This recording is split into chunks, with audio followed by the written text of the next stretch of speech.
Hello toi, j'espère que tu vas bien. C'est encore moi, c'est Laurie. Bienvenue, bonne arrivée sur ma chaîne où ici on parle de livres, un petit peu d'art et beaucoup d'autres choses. Aujourd'hui, je reviens pour une vidéo typique de la fin d'année. Tu n'es pas sans savoir que 2021 est bientôt terminé et il est temps de faire pas mal de petits bilans. Aujourd'hui, je vais te proposer le premier bilan qui est mes pires lectures de 2021. Alors tu vas peut-être te demander à quoi ça servirait vu que tu les as pas aimées. Écoute, moi j'y vois quand même deux choses qui pourraient vous aider en tant que spectateur. Première chose, je vais parler des aspects que j'ai pas aimés forcément étant donné que ça fait partie de mes pires lectures et peut-être que ces aspects-là sont aussi des aspects que tu n'aimes pas dans tes lectures. Donc en fait, je vais te prévenir quelque part. Tu devrais me remercier. Et dernière chose, je pense qu'il y a certaines des lectures que je n'ai pas aimées qui plairont à d'autres personnes. Donc je pense que la façon dont je vais critiquer ces livres pourront plaire à d'autres personnes parce que c'est typiquement des livres qui ont beaucoup plu à une autre tranche de lecteurs qui tout simplement aimaient d'autres choses que moi je n'ai pas aimé dans ce livre-là. Bon, on va commencer. J'ai 6 livres en tout à te présenter. Il y aura 3 graphiques et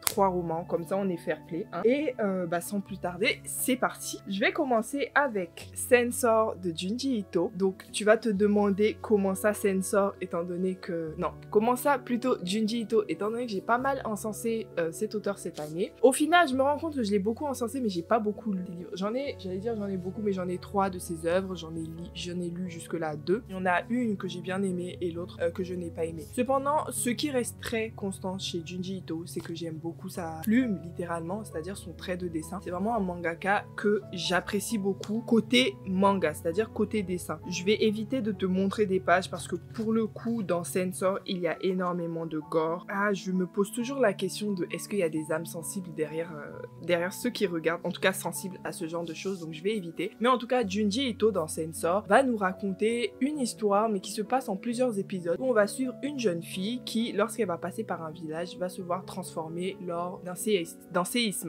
En fait, elle va aller lors d'une randonnée à la montagne, elle va se retrouver dans ce village-là, la population maintient une sorte de culte autour d'un dieu dont j'ai oublié le nom parce qu'à un moment que j'ai lu ce manga, en tout cas d'un dieu. Et puis il va se passer une sorte de catastrophe naturelle pendant une transe des membres de ce culte, de cette secte, et ça va être la seule survivante et elle va se voir transformer de bien des manières et elle va devenir elle-même l'objet de certains cultes. Elle va se voir attribuer certaines particularités et on va la suivre en fait, elle et comment on appelle ça, un journaliste qui va un peu la traquer des années après pour en savoir plus. Ce que je n'ai pas aimé dans cette histoire, c'est qu'elle est beaucoup trop décousue. En fait, on a l'impression que c'est juste des brouillons qu'on a collés. Et en me renseignant sur la genèse en fait de Censor, je me suis rendu compte que de base c'était des parutions périodiques dans un journal de manga et au final lorsque Junji Ito a percé, parce que c'est il y a pas si longtemps, c'est il y a quelques années que ses œuvres sont devenues cultes, lorsqu'il a percé, je pense qu'on a dû lui mettre une certaine pression pour qu'il sorte des ouvrages encore et encore, et cet ouvrage là est devenu un manga, enfin une histoire, sauf que pour moi ça n'avait pas lieu d'être, ce n'est pas assez solide, il n'y a rien derrière. Même s'il a l'habitude de faire des histoires assez loufoques, celle-là c'est un petit peu trop, c'est même pas que c'est loufoque, c'est que ça n'a vraiment ni queue ni tête et que au final on se retrouve à regarder juste pour les dessins, et même si j'aime beaucoup les dessins, pour moi c'est vraiment pas assez. Deuxième œuvre graphique, et là je vais pouvoir te montrer, parce que c'est pas de l'horreur, c'est Daredevil. Donc Daredevil, l'homme sans peur de Frank Miller et John Romita Jr. Donc Daredevil ou Daredevil, pour ceux qui le disent à l'anglaise, c'est un héros d'ici. Oh, j'ai blasphémé là, je suis désolée pour les fans de Marvel. C'est un héros Marvel, en plus je le sais avec le... Bref, je vais pas spoiler ce film. Anyway, c'est un héros Marvel qui a la particularité d'être aveugle. Et dans ce comics là, on va suivre un petit peu la jeunesse de Daredevil. Qu'est-ce qui a fait qu'il est devenu lui, son enfance, qu'est-ce qui s'est passé quand il était jeune, bref, comment il est devenu aveugle déjà. Et voilà. Et pourquoi est-ce que j'ai pas aimé ça? Première chose, je pense que ça s'éloigne un peu trop de la série. Il y a une série Netflix de Daredevil qui est sortie il y a des années, je saurais même pas dire l'année parce que ça fait longtemps que je la regarde plus, mais qui était très très intéressante, qui ne passait pas du tout de mémoire par son enfance, mais même si elle passait pas par son enfance, je me rends compte que le personnage est très différent avec celui qui est dépeint ici, parce que ici on le rencontre quand même un petit peu adulte, on a son enfance et on a une partie de sa vie adulte, et au final c'est vraiment j'ai pas aimé. J'ai pas accroché à l'histoire. Elle me semblait vide. On me racontait des choses qu'il a vécues qui étaient dures, mais j'arrivais pas à m'accrocher, j'arrivais pas à pâtir pour lui. En plus de ça, j'ai pas aimé du tout les dessins. Donc je vais te montrer une... franchement, avec la ring light, ça va être dur. Je suis désolée d'avance pour ce que tu vas voir, parce que c'est pas ouf. Ouais, c'est pas ouf, je suis désolée. Mais j'ai pas aimé les dessins, ils font un peu vieillots, ils font un peu trop brouillon pour moi. Bref, il y avait rien que j'ai aimé. Cependant, pour Daredevil, je pourrais quand même recommander du coup ce comics pour les fans, les vrais fans, je veux dire, de Marvel et tout ce qui est cinématique des différents héros qui vont finir par se croiser tôt ou tard. Ça peut être un bon moyen de savoir rapidement, parce qu'au final c'est très court, d'où vient le héros, qu'est-ce qui s'est passé dans son enfance, etc. etc. Mais au-delà de ça, en tant que one-shot, dans le sens essayer de connaître ce héros à travers ce comics, je recommande pas du tout. On va continuer avec un ouvrage pour lequel, si tu as regardé mes précédentes vidéos, tu vas pas du tout être choqué. Il s'agit de Ouagadougou Pressé de Rukiata Ouedraogo, illustré par Aude Masso. Alors, Ouagadougou Pressé, pour le synopsis, il s'agit de l'adaptation en BD d'un spectacle de Rukiata Ouedraogo qui est en fait une stand-upeuse. Donc ici, on va suivre Ruki, donc c'est son petit nom, c'est son surnom tout simplement, qui est sur le point de rentrer au bled, qui va rentrer à Ouagadougou pour voir sa famille qui y vit. Ruki aurait, en tout cas d'après l'histoire, grandi jusqu'à un certain âge, au moins l'adolescence, parce qu'on la racontera à l'adolescence pendant les flashbacks, aurait grandi à Ouagadougou jusqu'à son adolescence au moins, avant de venir en France, et maintenant elle y va en vacances. Et en fait, on va avoir l'occasion de rencontrer la famille de Rukiata, enfin Rukiata comme tu préfères. On va avoir l'occasion de voir son quartier, voir la ville dans laquelle elle a vécu, la jeunesse ouagalaise, le jargon des jeunes ouagalais, et toute une petite, je dis petite parce que c'est pas, il n'y a pas assez de choses pour dire que c'est la culture en elle-même, mais toute une petite culture du Burkina Faso, plus particulièrement de Ouaga. J'ai beaucoup aimé les dessins, je vais vous montrer, enfin je vais essayer parce que avec la ring light c'est vraiment un enfer de montrer quoi que ce soit. Ok, je pense que tu vois un peu mieux là. Donc c'est des dessins à la Aya de Yopougon, c'est très beau, moi c'est clairement mon style, mais ce que j'ai pas aimé c'est tout simplement l'histoire. Pour moi, cette histoire, cette retranscription du spectacle de la stand-upeuse est une grosse caricature de la jeunesse ouagalaise qui n'est pas... Je sais pas si je peux me permettre de dire qu'il n'est pas vrai parce qu'elle aurait grandi là-bas, ok. Et le truc c'est que c'est pas parce qu'on a grandi au même endroit qu'on a la même expérience. Et je suis d'accord avec vous sur ce point, si vous le pensez aussi, en tout cas. Mais le truc c'est qu'il y avait tellement de décalage, il y avait tellement de mots et d'expressions selon moi qui étaient mal placés, donc j'appuie sur le selon moi, que j'arrivais pas à accrocher. J'avais l'impression qu'on moquait une partie de la culture. Il y avait une grosse caricature, c'est-à-dire des situations qui ne pouvaient pas arriver dans la vraie vie en fait. C'était pas juste prendre une situation lambda et la rendre drôle et toucher un peu les incohérences de la culture ou des mœurs des gens. Non, il y avait des situations complètement loufoques qui n'étaient même pas drôles, qui étaient là pour moquer et qui étaient juste jetées pour le côté humoristique, sauf que moi ça m'a pas fait rire.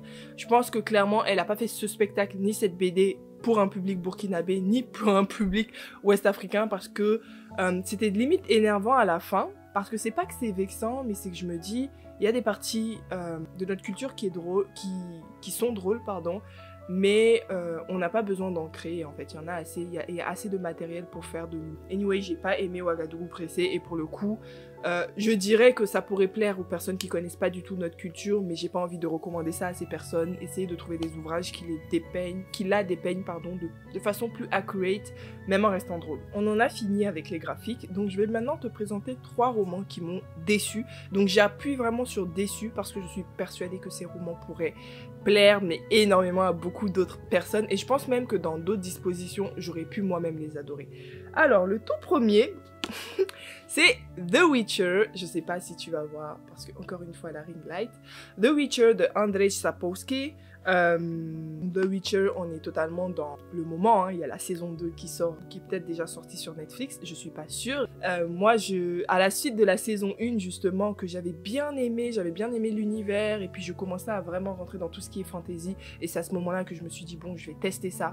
Mais quelle erreur! Alors, première chose que j'ai pas aimé dans The Witcher, c'est l'écriture. L'écriture est très pompeuse, mais pas pompeuse en mode du soutenu, pompeuse en mode c'est un langage qui n'est pas du tout de mon époque.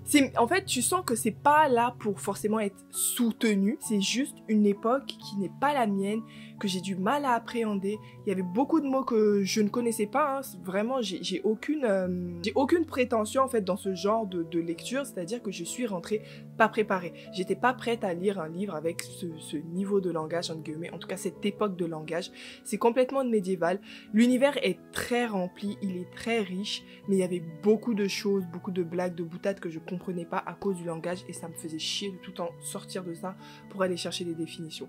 Deuxième chose que j'ai pas aimé, c'est qu'il s'y passe pas grand chose. Je vous ai pas dit, mais ça c'est le... Ah, ça c'est le tome 2. Je voulais vous présenter le tome 1, mais ça c'est le tome 2. Mais j'ai pas tant aimé le tome 2. En gros, cette année, j'ai lu le tome 1 et 2. Je pense que le 2, il était un peu mieux, mais voilà. Le tome 1, j'ai pas aimé parce qu'il se passait pas grand chose. C'était un tome vraiment introductif de l'univers, où il y avait des petites nouvelles en fait, où on suivait Gérald de Rive, qui est un sorceleur. Dans son monde, les sorceleurs sont là, ont été créés, oui, c'est des humains entre guillemets qui ont été créés pour combattre des monstres qui sont capables de tuer des villages entiers. En gros, c'est ça. Donc nous, on va suivre Gérald de Rive dans pas mal de ses aventures de village en village. On va être dans sa tête, on va suivre ses réflexions, etc., etc. Et même si les prémices, maintenant que je lui dis encore une fois à haute voix, me donnent envie, et ben non, j'ai pas accroché. J'ai trouvé que c'était trop lent, j'ai trouvé qu'il n'y avait pas besoin de tout un tome pour nous introduire l'univers sans qu'il y ait de fil rouge. En fait, c'est ça le truc. Le seul fil rouge, c'est la vie de Gérald. C'est limite un tranche de vie, mais dans une fantaisie médiévale bien lourde en fait. Et j'ai pas aimé cet aspect. Par contre, je pense que ce livre, en tout cas cette saga jusqu'au tome 2, vu que je suis pas allée plus loin, pourrait vraiment plaire aux amoureux de ce type de plume médiévale déjà. Je trouve que c'est très bien...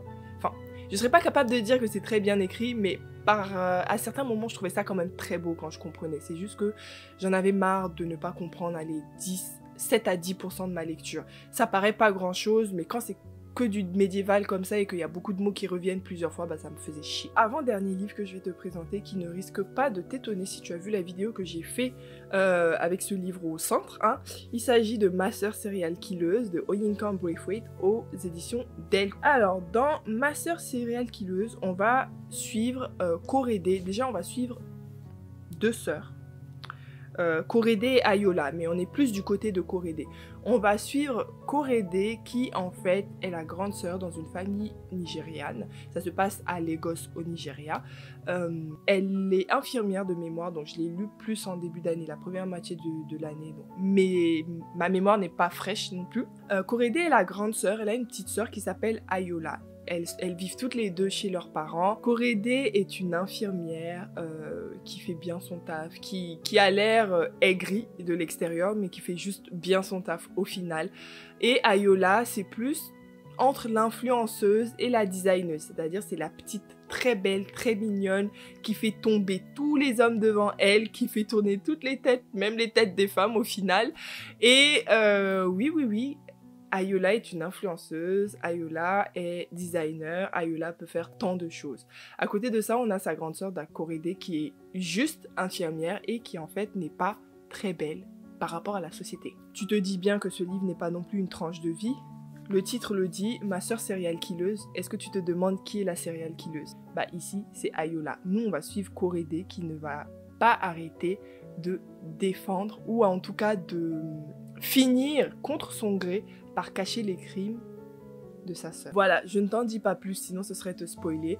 Ce livre a été marketé comme étant un thriller et je pense que c'est la principale raison pour laquelle je ne l'ai pas aimé. Ce n'est pas un thriller, c'est à la limite une sorte de suspense contemporain. Enfin, pour moi, clairement, c'est un contemporain, déjà. C'est pas un thriller comme on l'entend de façon classique. Mais c'est plus un contemporain avec une part de suspense, de polar, il y a même à peine du polar. C'est plutôt bien écrit dans le sens où c'est simple, c'est compréhensif. Il y a des bonnes descriptions de la ville, on se sent dans la ville, il n'y a pas de souci avec ça.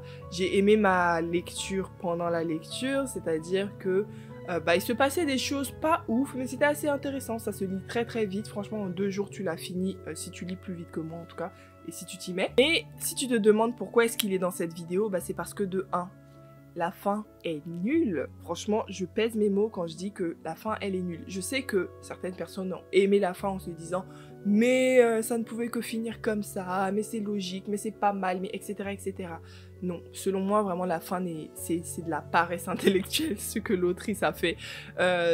Vraiment, j'ai réfléchi pour sortir ce mot, c'est de la paresse intellectuelle. Il y avait vraiment mieux à faire avec les prémices de ce livre, donc c'est vraiment ce qui m'a déçu. Mais à part ça, si vous rentrez dans ce livre en ne vous attendant à rien de ouf, je pense que vous pouvez l'apprécier. Malheureusement, moi, j'en attendais vraiment beaucoup et bah, il m'a déçu. Dernier livre de ma liste des pires lectures de 2021. Il s'agit de Witches Steeped in Gold de Shannon Smart. Alors, pour ceux qui n'auraient pas vu le ou les vlogs, je ne suis pas sûre dans lesquels j'ai parlé de ce livre, doivent tomber des nues parce que je l'ai beaucoup montré pendant des book hauls de mémoire. Surtout pendant des book hauls, peut-être pendant des piles à lire aussi quand je faisais des challenges, j'avais trop hâte de rentrer dans ce livre. Je suis plutôt fière de moi parce qu'il n'est pas petit non plus, mais j'ai été déçue par ce livre et je vais te dire pourquoi. Alors déjà, concernant le synopsis, c'est une fantasy qui est du enemies to something. Je préfère pas dire quoi, parce que ce serait spoiler une partie de l'intrigue, et moi-même je suis même pas sûre c'est to what, you know. C'est enemies to alliés. En tout cas, au début, c'est une fantasy où on a deux jeunes femmes qui s'appellent Jasmine de mémoire et Iraya. Oui, Jasmine et Iraya sont deux princesses, sauf que l'une est la princesse au trône, et l'autre est la princesse en prison. Donc on a Iraya, dont les parents ont été détrônés à un moment, détrônés et tués d'ailleurs, par quelqu'un d'ailleurs qu'ils avaient, qui était très proche d'eux malheureusement, et qui s'est retrouvé en prison à la suite de ça. Et puis on a Jasmine qui à côté, bah, est la fille de la personne qui est au trône actuellement, qui s'appelle doyenne. Donc on dit pas reine, on dit doyenne. Et comme tu l'auras vu dans le titre, hein, Witches Steeped in Gold, Witches, ce sont des sorcières. Donc dans ce monde-là, on aura des fights, on aura des sorts, on a des sorcières, on a des femmes badass, on a un monde plutôt bien. Franchement, le world building est plutôt bien fait. Maintenant, si tu te demandes pourquoi il m'a déçu, de 1, le langage est vraiment pas approprié pour moi. C'est-à-dire qu'on est dans un monde où donc on a une partie de la population, ce que je vais appeler population, c'est les personnages même de l'histoire qui font partie un petit peu de la plèbe. On les voit via les yeux de Iraya, forcément, qui au début du livre en tout cas est en prison, qui ont un langage très familier. Puis on a une autre partie de la population qui est les personnages qui sont très près de la royauté, en tout cas du pouvoir, qui eux, effectivement, ont un langage un peu plus soutenu. Sauf que l'ensemble de ce livre est raconté avec un soutien, je sais pas si ça se dit comme ça, mais c'est un langage beaucoup trop soutenu pour ce que l'autrice dit. Elle ne dit rien de particulier, mais elle le dit avec des mots que tu n'as jamais vus de ta vie. Non mais vraiment, il y a des mots, je cherchais la définition, je voyais un synonyme genre beaucoup plus simple, tu vois. Et beaucoup plus simple, et si elle l'utilisait, ça n'enlèverait rien, tu vois. Des mots qu'elle met dans la bouche de personnes qui ne sont pas censées avoir un langage particulièrement soutenu. Donc moi je trouvais que c'était pas nécessaire, que ça rendait la lecture moins accessible. Bon, moi je suis francophone de base, donc forcément j'ai plus galéré que des anglophones natifs, entre guillemets. Mais j'ai vu même dans les revues Goodreads qu'il y a beaucoup de personnes qui se plaignaient de ça, donc je suis pas la seule. Je ne pense pas que les francophones soient les seuls à se plaindre de ça. Il y a un langage qui ne vaut pas le coup. En fait, l'histoire, elle ne vaut pas le coup de nous faire souffrir comme ça. Je suis vraiment désolée. À côté de ça, il y a une grosse partie de l'histoire, faut le dire, qui est très lente. C'est plus vers le début, le premier tiers, je dirais même la première moitié, qui est assez lente, il n'y a pas grand chose qui se passe, on apprend à connaître les personnages, mais bon, avec ce langage-là, ça devient lourd, etc. Et puis on a une deuxième partie qui, tout se passe en très peu de temps. C'est-à-dire qu'elle déclenche plein de choses et il y a boum boum boum et voilà. Et après conclusion. C'est exactement ce que j'ai ressenti. Et ce qui m'a frustrée, c'est qu'au final, j'ai bien aimé le monde, j'ai bien aimé l'histoire.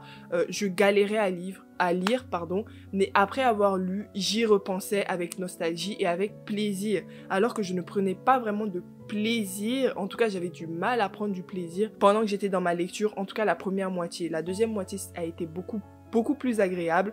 J'ai eu l'impression que la plume s'est un petit peu relâchée, mais je pense qu'en réalité je me suis plus habituée et qu'il y avait plus d'action, donc au final je m'accrochais plus facilement. Donc même si c'est l'une de mes lectures les plus décevantes, je pense que je lirai le tome 2 qui est censé sortir en 2022, peut-être fin 2022, en espérant que l'autrice, donc c'est son premier livre, hein, donc je pense qu'elle prendra les critiques des personnes. S'il y a autant de personnes qui critiquent le langage, enfin le niveau de langage de ce livre. J'espère qu'elle prendra ça tout simplement en compte et que le deuxième sera beaucoup plus digeste.